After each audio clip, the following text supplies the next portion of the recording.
నమస్కారం. Welcome to our channel. నేను మీ పద్మావతి. ఈరోజు మనతో పాటు డాక్టర్ ముల్లపూడి సత్యనారాయణ గారు ఉన్నారు. ప్రముఖ ఆధ్యాత్మికవేత్త మరియు జ్యోతిష్య పండితులు. ఈయనతో మాట్లాడి 2025వ సంవత్సరంలో కుంభరాశి వారికి ఏ విధంగా ఉండబోతుందని తెలుసుకునే ప్రయత్నం చేద్దాం. చూసేసేయండి. నమస్కారం గురువుగారు. నమస్కారం మా పద్మావతి. గురువుగారు, ఈ కుంభరాశి వారికి 2025వ సంవత్సరంలో జనవరి 1 నుంచి మార్చి నెల వరకు ఏ విధంగా ఉండబోతుంది? మరి ముఖ్యంగా వీరి ఫలితాలు ఏ విధంగా ఉంటాయి? కుంభరాశి వారికి ఎల్నెట్స్ అని జరుగుతుంది కదా, బాగా హైయెస్ట్ గా జరుగుతుంది. ఓకే. అంటే ఎక్కువ పీడ పెడుతుంది అనమాట. మధ్యలో ఉన్నాడు. అంటే ఈ మకర రాశి సంవత్సరం చాలా ఎక్కువ ఉండబోతుంది ఎక్కువ అంటారు. ఉండబోతుంది. ఓకే. మకరం వెళ్ళిపోతూ మీనం మధ్యలో ఉన్నాడు కాబట్టి హ్మ్. అందువలన వీళ్ళ ఆలోచనలు ఏ విధంగా ఉంటాయంటే, నాయనలారా హ్మ్. కుంభరాశి వారికి ఆదాయంలో ఏమీ ప్రాబ్లం లేదు, హ్మ్. మీకు బ్రహ్మాండంగా డబ్బు వస్తుంది, రావడం లేదు రావడం లేదు రావడం లేదు అని మామూలుగా బాధపడకండి, హ్మ్. ఆదాయాల్లో మీకు మార్పు వస్తుంది అని మనం చెప్పామనుకో, హ్మ్. గురుగారు అబద్ధాలు చెప్తున్నారు, కుంభరాశి వారికి డబ్బులు రావు రావు రావు వాళ్ళ మైండ్ ఫిక్స్ చేసేసుకున్నారనమాట. అంటే ఇంకా ఏలినాటి శనిలో హ్మ్. రావు అని పెట్టుకున్నారు. నేను హ్మ్. వందల మందిని చూపించగలను హ్మ్. కుంభరాశి వాళ్ళని. పని లేదు అని బాధపడుతున్నటువంటి వాళ్ళు చేతి నిండా పనితో ఎక్కడ కూడా చేయకుండా ఇక్కడ ఈస్ట్ గోదావరి వెస్ట్ గోదావరికి వెళ్ళి అక్కడ కూడా ఇంటీరియర్ డిజైన్ చేసేటటువంటి వాళ్ళు వందల మందిని చూపిస్తాను నేను. హ్మ్. అంటే కుంభరాశి వారు ఇబ్బందులు పడ్డారు, పాపం అప్పులు చేసుకుంటారు, తర్వాత ఆర్థికంగా చితికిపోతారు, హ్మ్. కొంతకాలం రాదు. అంతేగాని ఏలినట్స్ అని జరుగుతున్న మొత్తం 7.5 సంవత్సరాలు వీళ్ళకి అడుక్కు తినాలా? మరి పాపం ఏం తింటారు మరి డబ్బులు హ్మ్. రాకపోతే? కాబట్టి శనీశ్వరుని అంత క్రూరంగా చూపించేస్తున్నారనమాట. హ్మ్. మనం మంచి చెప్తున్నా కూడా ఎవరో ఒకళ్ళు కామెంట్ హ్మ్. బాక్స్ లో గురుగారు అబద్ధాలు చెప్తున్నారు, డబ్బులు రావంటే ఎట్లా? హ్మ్. కాబట్టి కుంభరాశి వారికి ఇబ్బందులు ఉంటాయి. హ్మ్. మనస్సు అంతా కూడా ప్రశాంతత కోల్పోతారు. ఓకే. చేసే ఆఫీసులో భయం భయంగా భయం భయంగా వర్క్ చేస్తారు. మానసిక సమస్యలు ఎక్కువ అయిపోతాయి అంటారు ఏం అయితే. నడిచాను అంటేనే అది. ఓకే. అంటే ఎవరో ఒకళ్ళ ద్వారా పీడ. హ్మ్. లేకపోతే రోడ్డు మీద నడుస్తున్నటువంటి వాళ్ళకి కుక్క వచ్చి కరుస్తుంది అంటే మనకి భయం. అసలే కుక్కల గుంపులు ఎక్కువైపోయినాయి అవును. ఇప్పుడు. రాత్రి కొంచెం లేట్ వెళితే వాళ్ళు కుక్కల గుంపు వస్తుంది, ఏ కుక్క కరుస్తుందో కూడా తెలియదు. ఏదో రక భయం. హ్మ్. కుంభరాశి వాళ్ళని ఎంతో మందిని కుక్కలు కరిచిన వాళ్ళు ఉన్నారమ్మా. హ్మ్. ఏలినట్సిన సమయంలో ఏదో ఒకటి జరుగుతుంది. హ్మ్. యాక్సిడెంటో, కుక్కలు కరవడమో, కింద పడిపోవడమో, ఆర్థిక ఇబ్బందులు, ఇవన్నీ. అంటే ఏళ్ళనాటి శని అంటే దాని అర్థం ఇదంటారు. హ్మ్. ఓకే. పీడ. మరి ఇప్పుడు ఏళ్ళనాటి శని కుటుంబంలో ఎవరికొకళ్ళకి ఉంటుంది ఓకే. కానీ కుటుంబం అంతటికి కూడా ఇదే రాశి అనేది ఉండదు కదా! మరి మిగతా రాశులు కూడా కుటుంబంలో ఏకమై ఉంటాయి కాబట్టి దాని ప్రభావితం ఎలా ఉండబోతుందంటారు? అది వండర్ఫుల్ క్వశ్చన్. యు ఆర్ హ్మ్. Brilliant thank. ఇప్పుడు ఏలినాటి శనివాడు ఒక్కడుంటే చాలు ఇంట్లో. హ్మ్. మిగతా రాశుల వాళ్ళందరూ హ్యాపీ రాశులు ఉన్నాయి ఆయనకి హ్యాపీది. హ్మ్. ఈ ఏలినాటి శనుడు ఒక్కడొచ్చి చాలు. హ్మ్. వాళ్ళకి కూడా పట్టుకుంటుందన్నమాట. అంటే ఓకే. అంటే ఒక్కడొచ్చి ఇప్పుడు హ్యాపీగా మనందరం పార్టీ చేసుకుంటున్నాం. హ్మ్. పార్టీ చేసుకుంటే ఒకడొస్తాడు. అనవసరమైన గొడవ స్టార్ట్ చేస్తాడు. హ్మ్. ఎక్కడుంటది పాపం హ్యాపీ మూడ్ వాళ్ళు. హ్మ్. అలా అన్నమాట. అంటే మరి గురువుగారు ఇప్పుడు ఒకవేళ సపోజ్ నా రాశిలో ఈ సంవత్సరం మొత్తం కూడా నాకు ధనం కావచ్చు, ఆరోగ్యం కావచ్చు, అష్టైశ్వర్యాలు నాకు ఉన్నాయి అని అనేసి నా రాశిలో ఉండి, ఫర్ సపోజ్ నా అన్ననో, చెల్లినో లేకుంటే నా భర్తనో ఎవరో ఒకళ్ళ రాశిలో వాళ్ళకి ఏలనాటి శని ఉంటే, నా అదృష్టం వాళ్ళకి వెళ్ళే అవకాశం లేదంటారా? అంటే వాళ్ళ శని నాకొస్తుందంటారా? ఇప్పుడు అప్పులిస్తారు గానీ డబ్బులిస్తారా ఎవడైనా? ఇవ్వరు. ఇప్పుడు మామూలు ఫ్రెండ్స్ ఉంటారు. నువ్వివ్వు ఒక రూ. 100 ఇయ్యంటే వాడిస్తాడా? ఇవ్వడు. అదే నేనిది పంచుకుంటానురా నీ కష్టాల్లో అంటే స్టోరీలన్నీ చెప్తాడు వాడు. వాడి స్టోరీలన్నీ చెప్తాడు. వాడు పోలీస్ స్టేషన్‌కెళ్తుంటే రా జతరా అని తీసుకెళ్ళి మనల్ని కూడా ఇరికిస్తాడు. కోర్ట్‌లకి తీసుకెళ్ళి సాక్ష్యం ఒకడొచ్చాడు నన్ను. హ్మ్. షూరిటీ పెట్టండి, షూరిటీ అన్నాడు. ఎందుకురా మేము పెట్టకూడదురా ప్రొఫెసర్, నేను పెట్టకూడదు. ఆ పోలీస్ ఎస్ఐలు, సీఐలు నన్ను చూస్తే సెల్యూట్ కొడతారు. ఆ హ్మ్. ఎస్ఐల దగ్గరికి తీసుకెళ్ళి నువ్వు షూరిటీ సంతకం ఆళ్ళ ముందు పెట్టిస్తే ఈడికి పని పడలేదా అని అనుకుంటారు కదా! అంటే హ్మ్. అలిగాడు 2.5 సంవత్సరాలు నాతో మాట్లాడకుండా. అంటే హ్మ్. సుప్రీం కోర్ట్ క్లియర్‌గా చెప్తోంది. షూరిటీ సంతకాలు కనుక పెడితే హ్మ్. ఎవరైనా సరే సెక్యూరిటీ సంతకాలు లోన్ తీసుకునేటప్పుడు హ్మ్. వాళ్ళు కట్టకపోతే మీరే కట్టాలి అని. అవును. మరి తెలుసుకొని మనం పెట్టామంటే ఎలా ఉంటదమ్మా? హ్మ్. మా నాన్నగారు రైల్వేలో చేసేవారు. కట్టారు. హ్మ్. కడితే వాళ్ళు లోన్ ఇప్పించేవారు అందరికి. హ్మ్. షూరిటీలు పెట్టి. వాళ్ళు ఎగ్గొట్టేవారు. నోటీసులొచ్చేసేయి ఇంటికి కోర్టు. మా నాన్నగారు కట్టేవారు. సాలరీలో కట్టాయి. అనుభవం రాకపోతే ఇంక మనం బుద్ధిహీనులమైపోతాం కదా! అయన్నీ చూసి కూడా.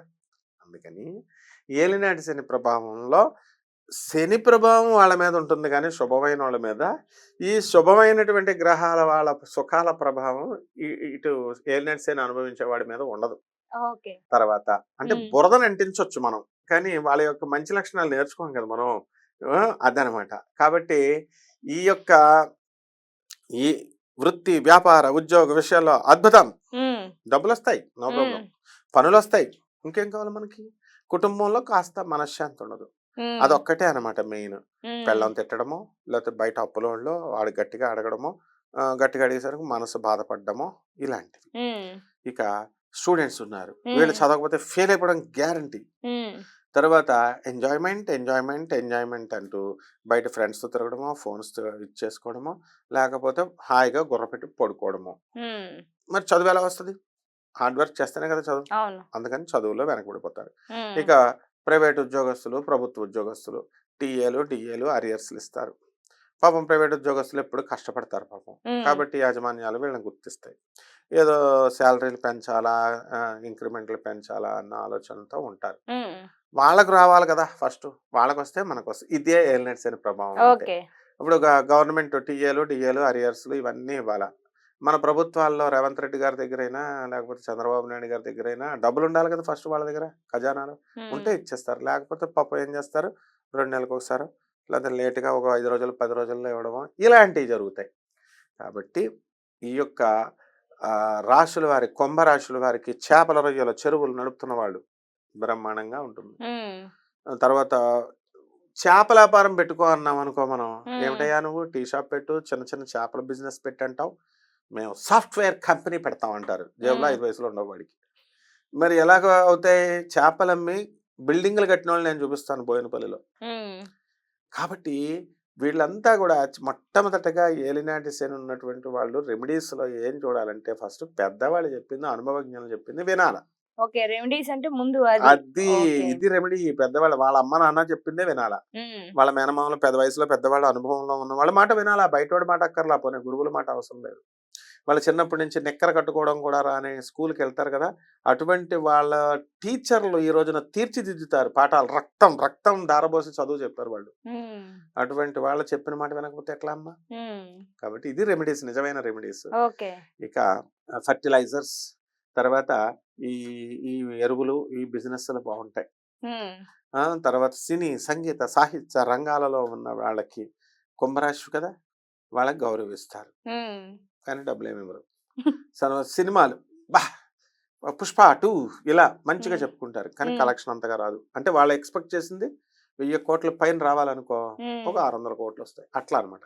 హ్మ్. అయితే కుంభరాశి వాళ్ళందరూ తస్మాత్ జాగ్రత్తగా ఉండాల్సిన విషయం ఏంటంటే, హ్మ్. అపనిందల పాలైపోవడానికి అవకాశాలుంటాయి. ఓకే. చెయ్యని తప్పులకు నిందలు పడే ఖచ్చితంగా అవకాశాలెక్కువున్నాయంటారు. ఉంటది. కాబట్టి ఏలినటి శని అంటేనే అది. హ్మ్. కాబట్టి వీళ్ళు అనవసరమైన గొడవలకెళ్ళకూడదు. అనవసరమైన వివాదాలకి వెళ్ళకూడదు. హ్మ్. అనవసరమైన డిస్కషన్స్ వెళ్ళకూడదు. ఇలా చేస్తే సూపరమ్మా! హ్మ్.